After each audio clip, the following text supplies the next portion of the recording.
నమస్కారం అండి. భగవద్గీతలో నేడు 14వ అధ్యాయము గుణత్రయ విభాగ యోగమునందు 8వ శ్లోకము తాత్పర్యం వివరిస్తున్నది మీ విజయభాస్కర్. తమస్త్వజ్ఞానజం విద్ధి మోహనం సర్వదేహినాం ప్రమాదాలస్య నిద్రాభిస్తన్నిబధ్నాతి భారత. తాత్పర్యం: అర్జున, ఈ తమోగుణము అజ్ఞానములో నుండి పుడుతుంది. ఇది సకల జీవరాశులకు మోహమును కలుగజేస్తుంది. ఈ తమోగుణము పరాకుగా ఉండటం, నిర్లక్ష్యము, సోమరితనము, నిద్ర మొదలగు లక్షణాలతో కూడి ఉంటుంది. ఇంకా తమోగుణము గురించి చెబుతున్నాడు కృష్ణ పరమాత్మ. మానవులలో అజ్ఞానము సహజంగా ఉంటుంది. లేని దానిని ఉన్నట్టుగా భ్రమ చెందడమే అజ్ఞానము.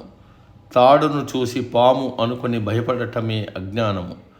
రోజు ఎంతోమంది మరణిస్తున్నా తాను మాత్రం శాశ్వతంగా ఉంటానని అనుకోవడమే అజ్ఞానం. సుఖం వెంట దుఃఖం వస్తుందని తెలిసినా సుఖం వచ్చినప్పుడు ఎగిరి గంతేయడం, దుఃఖం వచ్చినప్పుడు కుంగిపోవడమే అజ్ఞానం. ఈ ప్రపంచంలో ఉన్న అన్ని వస్తువులు శాశ్వతములు కావు, మార్పు చెందేవి, నశించేవి అని తెలిసి కూడా వాటి కోసం వెంపర్లాడటం అజ్ఞానం. ఈ అజ్ఞానంలో నుండి పుట్టిందే తమోగుణము. ఈ తమోగుణము ప్రాపంచిక వస్తువుల మీద మోహం కలగజేస్తుంది. ఇది లేకపోతే నేను బతకలేను అనే భ్రాంతిని కలగజేస్తుంది. ఆలోచన శక్తిని, విచక్షణ జ్ఞానాన్ని నశింపజేస్తుంది. మొండితనాన్ని, మూర్ఖత్వాన్ని పెంచుతుంది.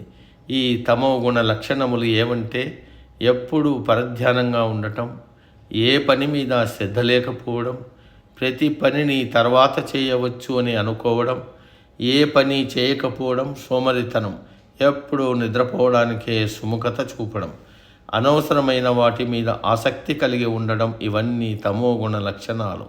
ఈ అజ్ఞానంలో నుండి పుట్టిన తమో గుణంతో కూడిన వారు సంసార బంధనాలలో సులభంగా చిక్కుకుంటారు. సూర్యుని దట్టమైన మేఘములు కప్పినట్టు మానవునిలో ఉన్న జ్ఞానమును ఈ తమోగుణము కప్పివేస్తుంది. సర్వదేహినామన్నాడు కృష్ణుడు. అంటే ఈ తమోగుణమనే మోహము సకల దేహదారులను ఆవహించి ఉంటుంది. ఎవరిలో తమోగుణం ప్రధానంగా ఉంది అని తెలుసుకోవాలంటే వారిలో ఉన్న ముఖ్యమైన కొన్ని లక్షణాలు పరిశీలించాలి. ఎవరిలో సోమరితనము, ఎప్పుడూ మత్తులో ఉండటం, ఎల్లప్పుడూ నిద్రపోవడానికి ప్రయత్నించడం, అజాగ్రత్త, బద్ధకము మొదలగు లక్షణాలు ఎక్కువగా ఉంటాయో అతడు తమోగుణముతో బాధపడుతున్నాడని అర్థం. కాబట్టి ఈ తమోగుణమును మనందరం తొలగించుకోవడానికి ప్రయత్నం చేయాలి. సమాప్తం. తదుపరి శ్లోకం రేపటి రోజు. సర్వే జన సుఖినో భవంతు. అందరూ బాగుండాలి, అందులో మనం ఉండాలి.